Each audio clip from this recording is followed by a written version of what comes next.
Telugu digital media network లో political కేటగిరీలో number 1 కేవలం 72 గంటల్లో 1,50,00,000 వ్యూస్ పైగా పాపులర్ టీవీ నెట్వర్క్. అమ్మ మీ పేరు? విజయ చాముండేశ్వరి. ఏ ఊరండి? మేము దోసకాయలపల్లి అండి మాది. అమ్మ చెప్పండి, ఏంటి ఇప్పుడు రాజానగరం నియోజకవర్గంలో మీరున్న ప్లేస్ లో ఏమైనా అభివృద్ధి జరిగిందా లేదా? జరిగింది సార్. ఏం జరిగింది? మాకు మంచినీటి సౌకర్యాలు, కాలువలు, అదిగే సొంత ఇల్లు స్థలాలకి ఇచ్చారు. ప్లస్ ఇంటి లోన్లు కూడా పెట్టుకుంటే మా ఇల్లు కూడా కట్టి ఇచ్చారు. అంటే డ్వాక్రా గ్రూప్స్ ఎలా ఉన్నాయి? డ్వాక్రా కూడా చాలా మందికి డ్వాక్రా రుణాలు అందాయి. పిల్లలకి కూడా చదువుకునే పిల్లలకి కూడా అదే అమ్మఒడులు అవన్నీ పడ్డాయి. జేడీపీలు అవన్నీ కూడా పడ్డాయి. ఇంతకు ముందు పెన్షన్ తీసుకోవాలన్నా లేకపోతే ఏదైనా రేషన్ తీసుకోవాలన్నా చాలా మంది క్యూస్ లో ఉండి ఒక పూట అంతా పనులు మానుకొని చేయాల్సిన పరిస్థితి. కానీ ఇవాళ అలా లేదు. దీనికి ఎట్లా ఉంది అసలు? మీ మహిళలు ఏమనుకుంటారు? అవును సార్, ఇప్పుడు ప్రస్తుతానికి బాగుంది సార్. ఎందుకంటే ఇది వరకు చాలా మంది లైన్లో నిలబడి ఫంక్షన్లు అవి తీసుకునేవాళ్ళం. పైగా అక్కడ మాకు లేట్ అయ్యేది, ఎక్కడెక్కడి నుంచో వచ్చేవాళ్ళు, మధ్యలో భోజనాలు ఉండేవి కాదు. చాలా కష్టపడి తీసుకునేవాళ్ళు. ఇప్పుడు అలా కాదు, మాకు ఉదయం లేవకుండా మా పనులు కూడా ఇంకా అవ్వకుండా వాళ్ళు త్వరగా వచ్చి మాకు ఫంక్షన్లు ఇస్తున్నారండి. చాలా బాగుంది. అసలు ఈ పద్ధతి మాకు చాలా బాగా నచ్చింది. రేషన్ కూడా అంతే. రేషన్ కూడా మాకు ఇంటి వరకు వస్తుంది. అసలు ఆ ఇంటి వరకు కూడా కాదు సార్, మేము ఎక్కడికైనా వెళ్తూ ఆ దారిలో కూడా తీసేసుకుంటున్నాం. అది జస్ట్ అలా బండిలో కవర్ పెట్టుకుని వెళ్తే చాలు, ఎక్కడ కావాలంటే అక్కడే మేము ఆ బండి ఆపి అక్కడే తీసుకుంటున్నాం. అది ఏ బండి అయినా పర్వాలే ఇస్తున్నారు. అంటే పథకాలు కావాలని కొంతమందికే ఇస్తున్నారని ప్రతిపక్షాలు చెప్తున్నాయి కదా, వాటికి ఏం చెప్తారు? సార్, పథకాలు కావాలని కొంతమందికి ఇవ్వడం, కొంతమందికి ఇవ్వకపోవడం కాదు సార్. అర్హులైన వాళ్ళందరికీ అందుతున్నాయి. ఎవరైతే అర్హులు ఉన్నారో వాళ్ళందరికీ అందుతున్నాయి. ప్లస్ యాక్చువల్గా కొంతమంది అంటారు ఇంకా అర్హులు కాని వాళ్ళు ఎవరైనా కూడా తీసుకుంటున్నారు అంటున్నారు. యాక్చువల్గా వాళ్ళు కూడా తీసుకుంటున్నారు, ప్లస్ అర్హులైన వాళ్ళకి కూడా తీసుకుంటున్నారు. మరి ఎవరికైనా అందట్లేదేమో, అది కూడా మరి ఇంకా చూసుకోవాలి.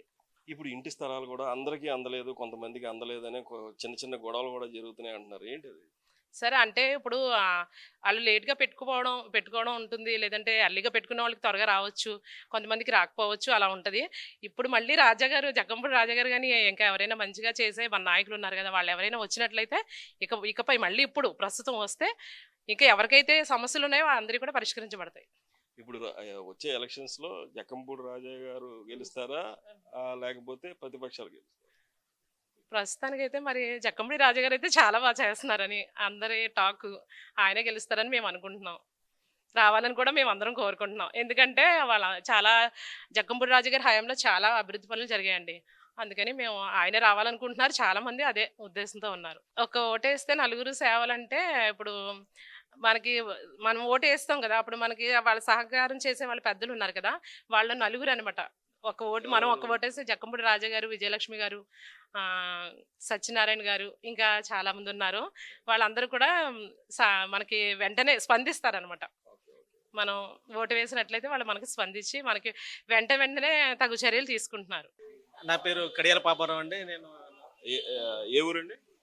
నర్సాపురం గ్రామ సర్పంచ్గా పనిచేస్తున్నానండి. నేను సార్ చెప్పండి, ఏంటి మీ ఊళ్ళో అభివృద్ధి జరిగిందా జరగలేదు?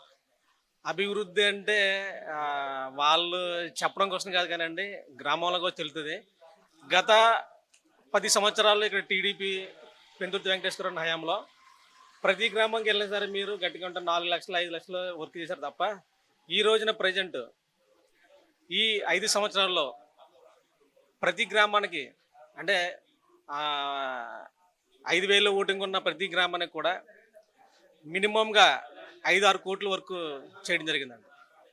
మరి ఏంటి ఇప్పుడు పోటీ చేస్తున్నటువంటి భక్తుల బల్లాం కృష్ణ అసలు అభివృద్ధి జరగలేదు, రాజానగరం నియోజకవర్గంలో అభివృద్ధి అంటే నేను చూపిస్తాను అంటున్నాడు. ఏంటి అభివృద్ధి అలా చేస్తారు నారాయణ? ఇంకేం చేస్తారండి? ఇంక చేయడానికి ఏం లేదండి. అభివృద్ధి అంటే ఈ 5 సంవత్సరాల్లో చేసిన అభివృద్ధి అంటే ఇంకా ఒక్కసారి మేము చెప్పడం కదండి, ఒక్కసారి ఆఫీసర్ దగ్గరికి వెళ్తే మీకు అర్థమవుద్దండి. ఆయన నిద్రపోలేదు, ఆఫీసులు నిద్రపోనలేదండి, గ్రామాల నాయకులు పడుకోనలేదండి. ఈ 5 సంవత్సరాల్లో చేసిన పని ఏంటంటే ఇంకొక 15 సంవత్సరాల వరకు ఎంత అయితే వద్దో అంతవరకు డెవలప్ చేశారండి. అంటే ప్రతి గ్రామంలో సీసీ రోడ్లు అయితేనేమండి, డ్రైన్లు అయితేనేమండి, వాటర్ ట్యాంక్ మెయిన్ అండి. ప్రతి గ్రామంలోనూ కూడా వాటర్ ఎండాకాలం వచ్చిందంటే వాటర్ ప్రతి గ్రామంలో ఉంటుందండి. అలాంటిది ఈ జక్కంపూడి రాజా గారు మాకు ఎమ్మెల్యే అయిన కాడి నుంచి ఈ రోజు స్టిల్ 2019లో ఆయనకి ఇచ్చిన మాకు తిరిగినప్పుడు గ్రామం తిరిగినప్పుడు కొన్ని వింతలు ఇచ్చారండి. అంటే ప్రతి గ్రామం నుంచి కూడా మా సమస్యలు తీర్చండి బాబు అని చెప్పారు. ఆ సమస్యల్ని ఆ రోజే 2019 నుంచి మొదలుపెట్టి ఈ రోజు వరకు మొన్నటి వరకు మొత్తం అన్ని క్లియర్ చేశారు మొత్తం అండి. ప్రతి గ్రామంలోనే వాటర్ సమస్య లేదండి ఎక్కడ కూడా. మెయిన్ వాటర్ సమస్య లేదండి, డ్రైనేజ్ సమస్య బాగుంది, అంతా హ్యాపీగా ఉందండి అంత ఇప్పుడు.